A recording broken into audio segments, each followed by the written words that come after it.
We begin tonight in Rivers State, where the political crisis between the legislative and the executive arms of government has taken an unexpected turn as members of the State House of Assembly have formally accused Governor Siminalayi Fubara and his deputy Ngozi of gross misconduct.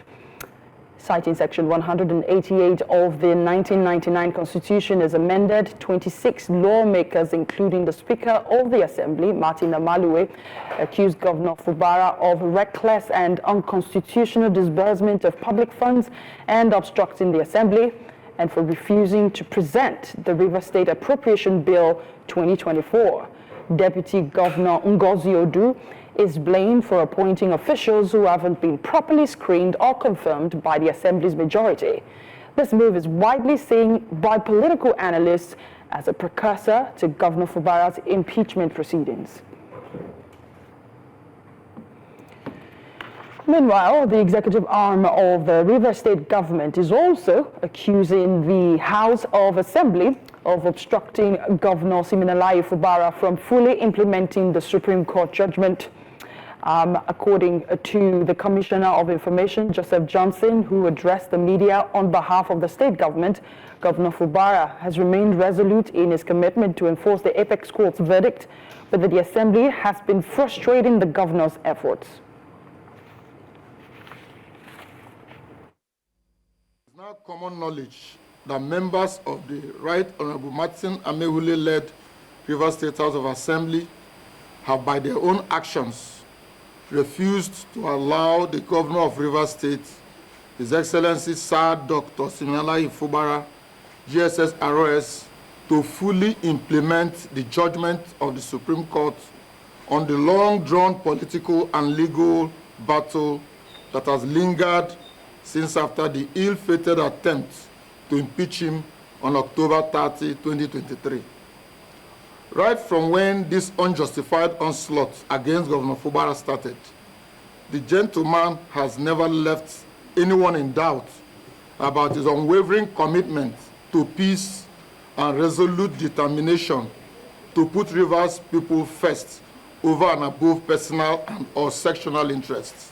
The lawmakers suddenly have shown too much evidence of the fact that their target is to stall development of the state and punish the people of the state for the unprecedented solidarity and support he's enjoying in spite of the orchestrated political upheavals.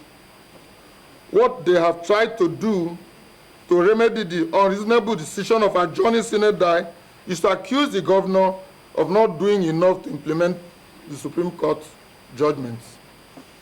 Unfortunately, such tactics have failed as the people of Rivers State now know that this is an afterthought aimed at covering their plans. It is rather a face-saving attempt, deceptive, and a pointer that the interest of the state is not part of their consideration. It is glaringly clear that with the current actions of the House, the dire consequences and harsh realities that the civil servants, retirees, and people of the state will face unimaginable economic hardships as the government will be unable to pay salaries, pensions, and other emoluments, as well as perform other obligations at the end of the month, as both the Central Bank of Nigeria and the Accountant General of the Federation have been ordered to cease revenue allocations to the state until its judgment is fully implemented. The collateral damages of the actions of legislative arm of government in Rivers State will be so severe as non-release of warehoused revenue due to the state from the Federation account will ultimately ground the operations of all sectors of the government. You're watching tonight on News Central. I am Adesina Josh. We've been discussing the latest twist in the political crisis of Rivers State, the crisis between the legislative and the executive arm of government, which has taken an unexpected turn as members of the State House of Assembly have formally accused Governor Siminalayi Fubara and his deputy Ngozi Odu of gross misconduct. I would like to unpack the story, and joining me in the studio is Jide Ologun, a constitutional lawyer, and Dr. Victor Ohai, a political analyst who joins me remotely from Lagos. Gentlemen, thank you so much for joining us tonight. Mr. Ologun, I'm going to start with you. This was expected, wasn't it? What do you make of the allegations? Absolutely. because after the decision of the Supreme Court, the governor came out to say he was ready to toe the line of the decisions, and one of the steps he took was to recall the chairman of the local government areas, to reverse the election that took place. And he has also attempted, in line with the 48-hour given to him by the Amawule-led House of Assembly members, to represent the budget. But reportedly, from the side of the governor, the House of Assembly was not available to receive him to make that presentation. And he has vehemently communicated his willingness and readiness to toe the line of the rule of law in ensuring peace in the land. And as at yesterday, we started reading counter report from the members of the House of Assembly led by Amawule that it's the governor himself that has been trying to frustrate the effort. So you cannot really tell what exactly is happening, though in the course of this, there were comments passed by former Governor Wike, now the Federal Minister of Federal Capital Territory, saying that if Fubara is impeached, heaven will not fall. So, and many have perceived and have suspected that there may be a strong attempt by the House of Assembly members to impeach the governor in line with Section 188 of the Nigerian Constitution 1999 as amended. And that is what started playing out now by the allegations that have been rolled out against him. Before you, just hold that thought for me, and before I bring you in, Dr. Ohai, let's quickly listen to the Rivers State Assembly speak on this issue. Distinguished colleagues, it is with reference to acts of gross misconduct in the performance of the functions of the office of the governor by His Excellency Sir Simlaye Fubara, GSSROS, Governor of Rivers State. Distinguished colleagues, this particular letter addressed to me as the Speaker of the Rivers State House of Assembly, pursuant to, or rather in compliance with Section 188 of the 1999 Constitution as amended, was received by me on Friday, the 14th day of March 2025. Honorable members, having received this communication, we are all aware of the provisions of the Constitution, which is why I felt I should bring it here so that members would know that I'm in receipt of this particular letter. I mean, I would like to ask you to react to that statement, but just hold your thoughts. Let me quickly bring in Dr. Ohai, who I'm guessing you're clearly not surprised at the move, the political move in Rivers State right now. Are there any political maneuvers left for Fubara's team to wriggle out of this dilemma? I think the last part of your question. I said, are there any political maneuvers left for Fubara and his team to wriggle out of this dilemma? Well, first of all, what is happening now was always going to happen because that was the end game in the script that Wike and his team, led by the Speaker and members of the House of Assemblies, have been playing out.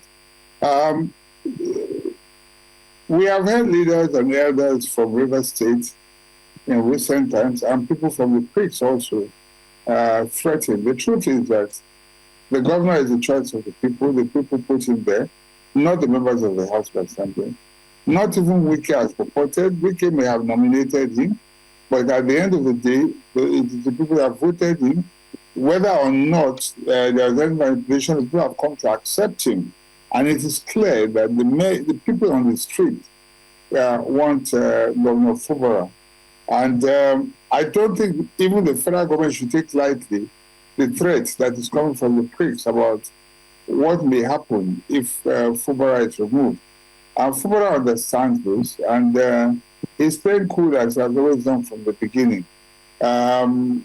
he had attempted, I would say he attempted, but I think in sympathy, the Chief Judge, who is supposed to be in receipt of the impeachment notice, has sort of gone, not awol, but tried to find an excuse not to be on seat so that he will not be in receipt of the petition. But it's obvious that they are very determined, and we'll have to wait and see how it plays out. But what is playing out right now clearly is not going to be in favor of any of the parties unless they find a peaceful way to resolve it. I can tell you this, the people are with Fubara, and because they are with him, it's not going to be a walking or a stroll in the park. Dr. Ohai, just hang in there for me. Let me quickly turn to Mr. Alogu here in the studio. Talk us through Section 188 of the 1999 Constitution as amended, which appears to be the legal premise with which the lawmakers have instituted these allegations, basically saying, we, the majority, have decided you've committed this offense. What's supposed to happen next? Because we heard him, that's Martin Amawule, in that speech just a couple of minutes ago. You know, the allegations will be presented by 1/3 of the House of Assembly, and the Speaker will forward this to the Governor, and this time around the Deputy Governor to respond to it. And whether the Governor responds or not, a motion will have to be moved in the House, I think about 2/3 of the membership, to constitute an investigative panel to investigate these allegations, because as at now they are just allegations. And the Chief Judge, we have to constitute that, and that is why his position is very crucial here. And the Chief Judge? Yeah, the Chief Judge of the state. And these, those who will be in the panel are people of good reputation, who are not civil servants, who are not in any political party. And when they carry out their investigations and come to the conclusion that the governor, and the deputy governor are guilty of this gross misconduct, then the matter will be returned to the House of Assembly for the impeachment. And let me say this, it's about 8 steps that are involved. And you cannot go to court in respect of an impeachment, but you can go to court in respect of the procedures. So it's not going to be an easy thing. In fact, when this panel is constituted, they have about 3 months to conclude their investigation. So it's not an easy thing, but that is not to say some governors have not been impeached in Nigeria. You had Ayodele Fayose of Ekiti State in 2006. You talk about Peter Obi in Anambra State in the same 2006, for gross misconduct. That of Ayodele was about corruption. You talk about Joshua Dariye of Plateau State. You talk about Rashidi Ladoja of Oyo State. You talk about Murtala Nyako. And in fact, as far back as 1981, Balarabe Musa was impeached as a governor because his party was in the minority in the House of Assembly. Right. So it's possible that a governor is impeached. But the case of Rivers State is a very peculiar one, particularly considering the volatility. Let me quickly chip in here, because you did say it's not going to be easy, it might take a while. But these lawmakers are also citing Section 188, subsection 3 of the 1999 Constitution as amended, that within 14 days of the presentation of the notice to the Speaker of the House of Assembly, irrespective of a response to the allegations, that the House of Assembly shall resolve by motion without any debate whether or not the allegation shall be investigated. I mentioned what does that mean? And that will lead to asking the Chief Judge to constitute that panel to investigate. And it will take months. Exactly. Maybe. And in civic study, we studied the checks and balances, the 3 arms of government. But like I said, the procedure of impeaching a governor is not easy, but it is obvious in Rivers State that it's a battle of political titans. Dr. Ohai, let me quickly bring you here. We're talking majority, we're talking those in minority. You have mentioned some past governors of certain states who were impeached. Just out of curiosity, do we know what has befallen the 4 lawmakers loyal to Fubara, the ones he presented the 2024 and 2025 budget to? Okay, I'll speak from one perspective. Quite frankly, I've not heard much from them. Obviously, their numbers are speaking because they obviously are like in a minority at the moment, especially since the other lawmakers have been restored in the manner of speaking. So not much is being heard from them. But we have to wait. The truth is that they're not the ones that are, they cannot make, they cannot make any impact in what is going on right now because they're clearly outnumbered.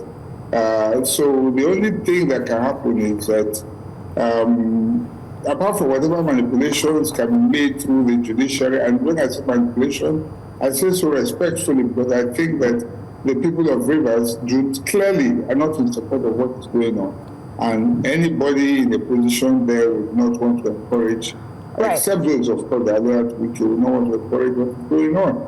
So, but what will determine this, quite frankly, is the streets, the people that have voted for the governor. And Wike has said nothing will happen. There might be a political miscalculation there. Right. Okay, I have to wrap up this conversation because there's a lot to unpack, clearly. But final word from both of you. Do you have any political predictions on how this will end, Dr. Ohai?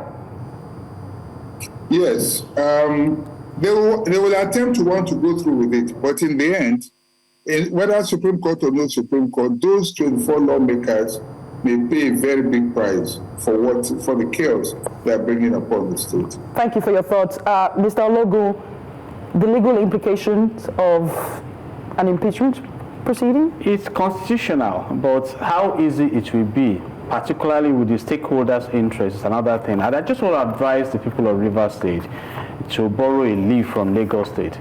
There was crisis in the Lagos State House of Assembly, and what the leadership of the party did was to invite them to Abuja, at least to resolve it and restore peace while the matter is still on in the judiciary. So I doubt if anybody is going to benefit from the crisis that may explode in Rivers State, even though Wike is saying that heaven will not fall if Ubara is impeached, because right now the Ikore people have been pitched against the Ijaw people. So we need to be very careful. And there are two approaches, the judiciary, the political aspect. So I'm advising that the peace lovers in that region should be proactive in managing what is on the front burner now. We're going to have to leave it there for now. We know the story keeps moving at News Central. We'll keep our eye on it. Thank you so much. Jide Ologun, constitutional lawyer, and Dr. Victor Ohai, a political analyst.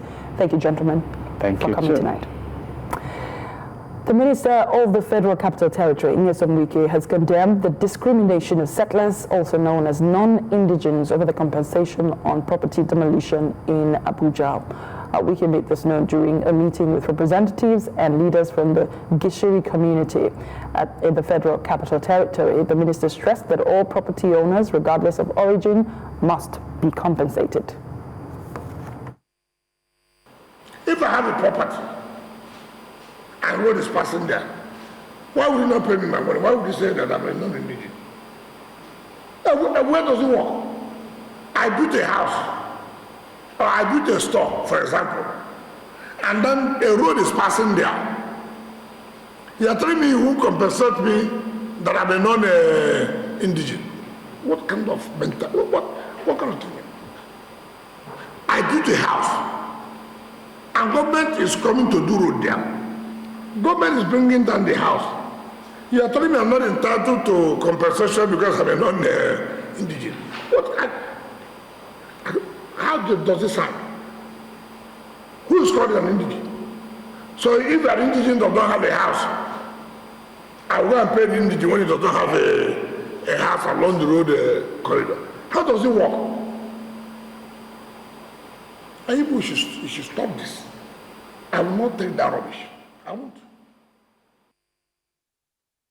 Kenya's President William Ruto has conferred the country's highest honor on Dr. Akinwunmi Adesina, President of the African Development Bank, AFDB.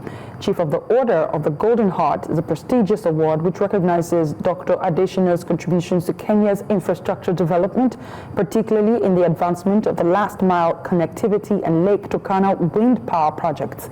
The ceremony, which held at the State House in Nairobi, celebrated the AFDB president's tireless efforts to drive socio-economic growth and sustainable development in Kenya. Dr. Akinwunmi Adesina is a distinguished economist and global development leader. Ekiti State Governor Dr Akinwunmi has praised President Bola Ahmed Tinubu's reforms and policies, saying they've empowered states to implement impactful development projects. Akinwunmi made the remarks while receiving the Silverbird Man of the Year award in Lagos on Sunday. News Central's correspondent Omolola Ololade has the report. Celebrating excellence across various spheres in Nigeria, the Silverbird Man of the Year award primarily stands to honor Nigerians who have impacted positively on the lives of other Nigerians in their chosen field of endeavor. This year's edition, which was the 20th, recognized personalities from different sectors, ranging from politics to entertainment, amongst others. Some of the award recipients includes the Minister of Works, David Umahi, Governor of Lagos State, Babajide Sanwo-Olu, Nigerian actor Richard Mofe-Damija, and the former Director General of NAFDAC, late Dr Akinwunmi, who received the posthumous award. And I want to thank the Silverbird Group for this very unique award. I'm very grateful to you for your mentorship and your commitment to building a great Nigeria, and for your support for Mr. President. To the good people of Lagos, what can I say to you? This is another yet award for you. 3 years ago on this same stage, the Silverbird, led by my senior brother and friend, Mr. Ben Boyle, handed to us the Silverbird Man of the Year in 2022 for all of the great work that we've done at that time. We did not know that 3 years after, we will be called upon again to be given the Silverbird Governor of the Year. Very humbling, very special, but I'm thankful and grateful to Silverbird for this honor. The organizers of the Silverbird Man of the Year award, however, explained that the award is born out of the need to support the Nigerian people, their industries, and the government. We honor the great ones in society. The Man of the Year is chosen by the people of Nigeria. For over 20 years, we've been doing it. If you look at all the recipients, from the current president of Nigeria to General Muhammadu Buhari, General Danjuma, Governor Sanwo-Olu, who's winning it for the second time today. Industry leaders, entertainers, and other stakeholders commended the organizers for recognizing Nigerians who are contributing their quota to the society, while highlighting its importance in inspiring others to do more. They've started way back, way back, and then every year they've constantly done this, and then awarded those that they feel have done exceptionally well in their field, and I think it's really good. Big ups to them. It's a good one that they're doing. Unlike other awards, the annual event presents a political discourse where government policies are censored, ideas are shared across business and intellectual circles, growing to form the basis of another award year to come.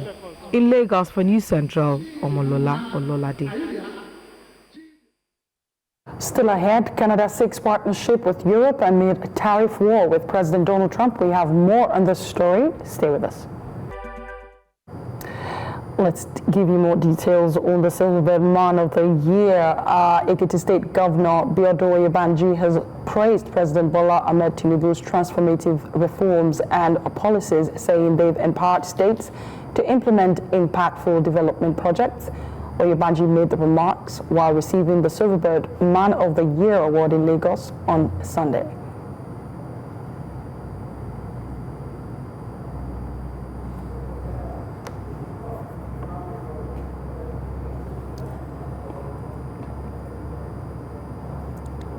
The National Bureau of Statistics says Nigeria's inflation rate has declined to 23.18% in February from the 24.48% reported in January.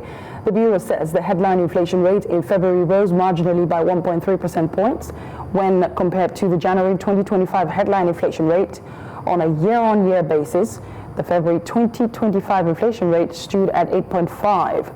Food inflation rate stood at 23.5% in February on a year-on-year basis, down from 26.08% reported in January. Outside our shores, Rwanda says it has cut diplomatic ties with Belgium and ordered all the European countries' diplomats to leave the country within 48 hours. In a statement released on Monday, the Rwandan Ministry of Foreign Affairs and International Cooperation accused Belgium of consistently undermining Kigali during the ongoing conflict in the Democratic Republic of Congo. In a swift response from Brussels, Belgium said Rwandan diplomats were no longer welcome in the country. Rwanda's move came a day after President Paul Kagame accused Belgium of advocating for international sanctions against this country over the conflict in Eastern DRC. Meanwhile, the European Union has sanctioned 3 Rwandan military commanders and its mining agency chief over support for armed fighters in the Eastern Democratic Republic of the Congo. This is coming a day before planned peace talks after Rwanda announced it had severed diplomatic ties with Belgium over allegation the former colonial power had consistently undermined it. The EU also imposed sanctions on senior members of the M23, including its head, Bertrand Bisimwa. The armed group earlier announced it was sending a delegation to Angola for peace talks with the DRC government.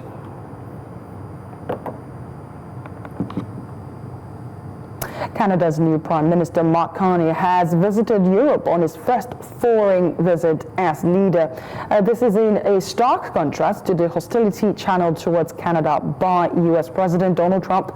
After taking office on Friday, Carney chose France as the destination for his first foreign visit and was welcomed to Paris by cheerful President Emmanuel Macron. Switching between French and English at a joint news press conference at the LSE Palace, Carney, known to many European leaders over his years as a central banker, told Macron that Canada is the most European of non-European countries and promised to be a reliable, trustworthy and strong partner to Paris. Le commerce équitable qui respecte les règles internationales est une bonne chose pour la prospérité de tous. Et il est à coup sûr plus efficace que les tarifs qui créent de l'inflation et abîment les chaînes de production et l'intégration de nos économies. We both stand for sovereignty and security, demonstrated by our unwavering support for Ukraine.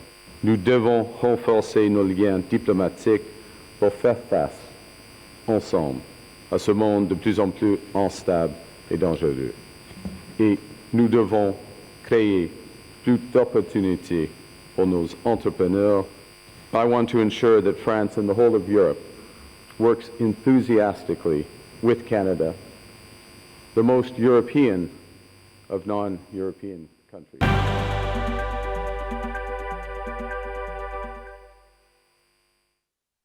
Welcome back. It's time for some money talks with Joanna. Joanna, Nigeria's been spending less since January to service its debt. Yes, and it seems to be getting lower between January and February. It has come down a significant percent. Some are saying it's because of the debt restructuring, and we're seeing more liquidity, dollar liquidity. So we'll get into that and much more after this break.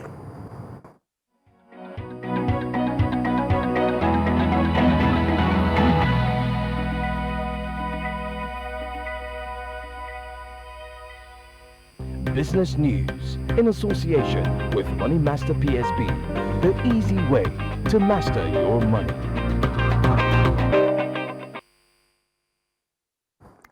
Nigeria's debt service payments fell sharply from $540 million in January 2025 to $276 million in February 2025.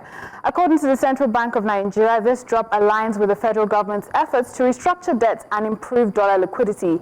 Meanwhile, letters of credit surged 48% to $95.6 million, signaling increased trade activity.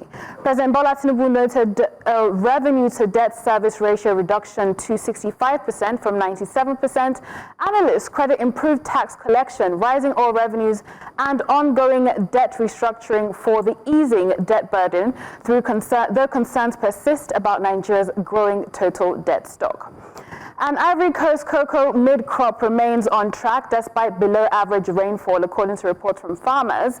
Meanwhile, they added that recent moisture on record supports pod development and rising temperatures, and scarce rain in key regions like Bongwano and Yamoussoukro threaten younger pods. Western areas like Sobre have seen above-average rainfall, boosting optimism for a longer, more productive mid-crop. Farmers warn that sustained heat without heavier rains could cause losses. I'm coming to the NGX now. It could have been bloodier, but of course the market started on a bearish note. The only thing that saved, let's say, the total market capitalization was the listing of Sterling Financial Holdings Company, 16.6 billion ordinary shares of 50 kobo each at 4.50 per share through a private placement. So that did help the market capitalization just a little bit. We lost about 7.81 billion. 66.34 trillion is where we're at. All share index 105,799.17, and we're down 15 basis points today. Coming to sectoral performances, just one sector is flat, all the others are down in the red. Banking is down 0.20%, insurance is down a whopping 1.79%, oil and gas down as well, consumer goods and industrial is flat. What a start to the week. We'll see how the week progresses tomorrow and next as well. That's it on Business Tonight. I am Joanna Mustafa. Tonight continues with Adesina. Onye from our sports desk joins me now with the latest, and the Super Eagles camp is expected to get more exciting this week ahead of next year's FIFA World Cup qualifiers against Rwanda. Yes, of course. We have 6 early birds already in camp who took part in the gym session, but we just heard that 6 more have just been added to camp. So 12 players are already in camp for Eric Sekushel, but I'll tell you more about that shortly. All right.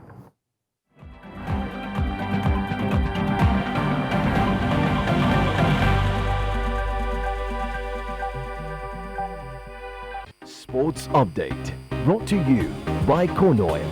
Corn Oil, we go the extra mile.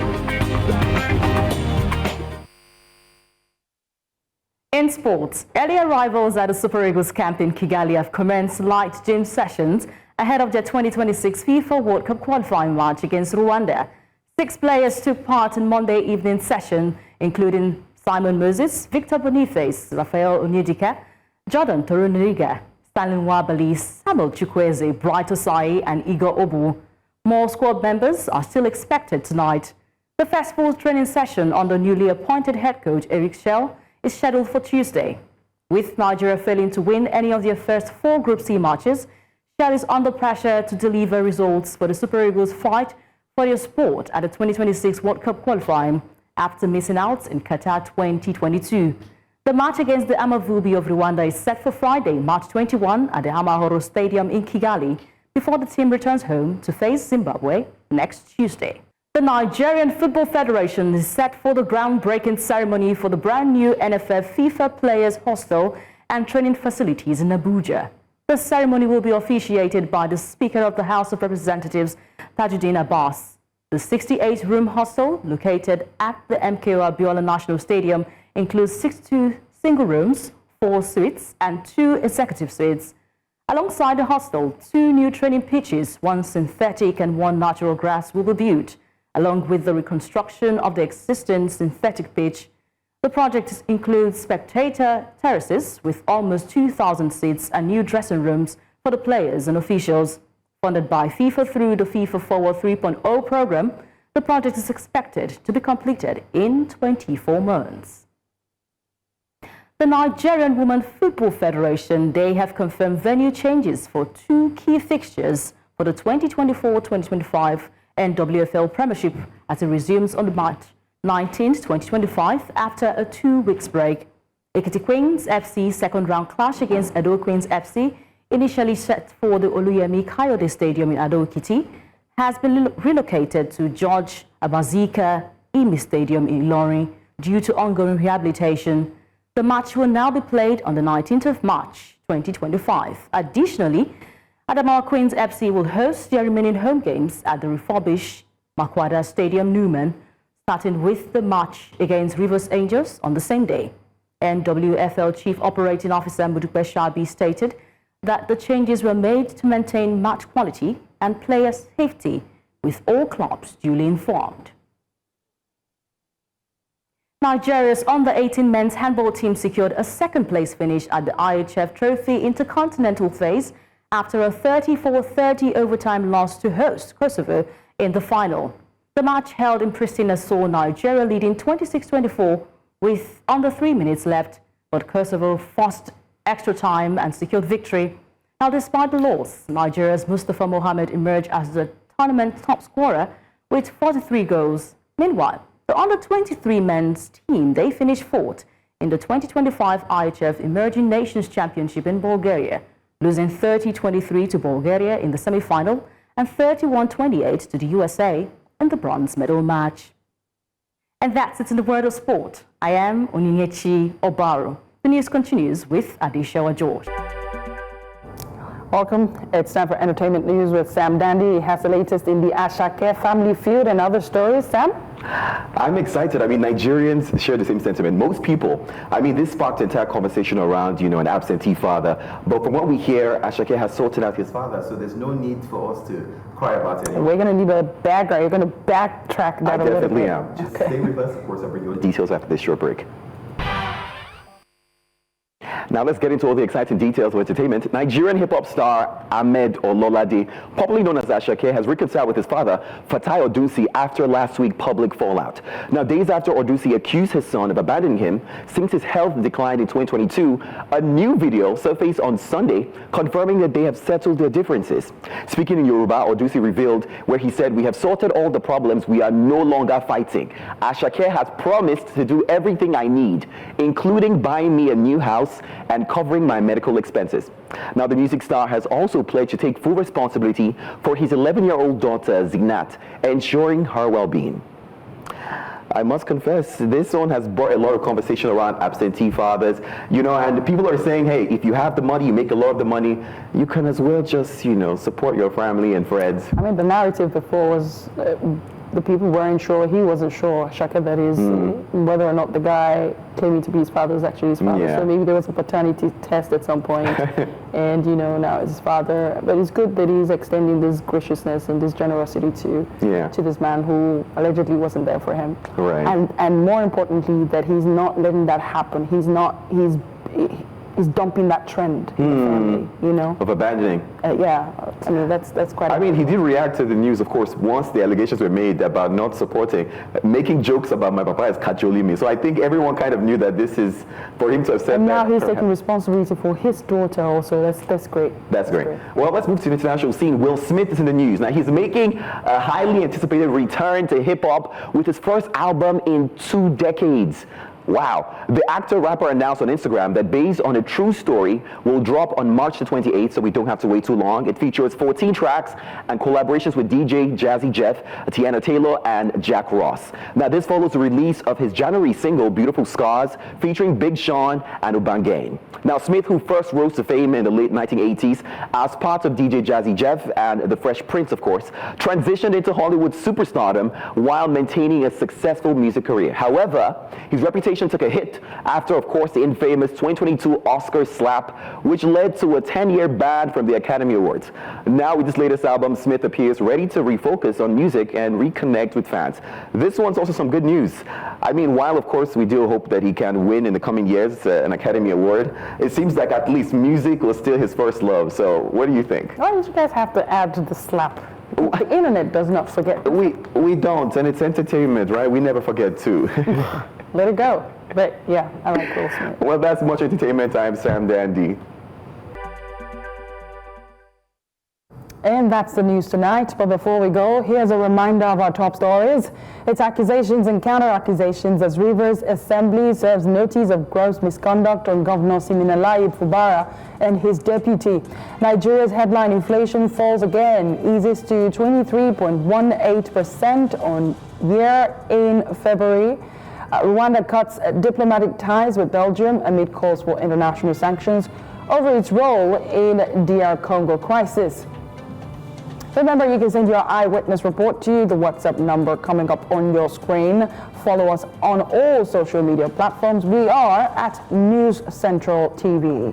You can watch News Central live on DSTV channel 422, GoTV channel 23, Star Times channels 274, AVO TV, and YouTube. We would like to thank you for watching. I'm Adesina Josh. I'll see you tomorrow.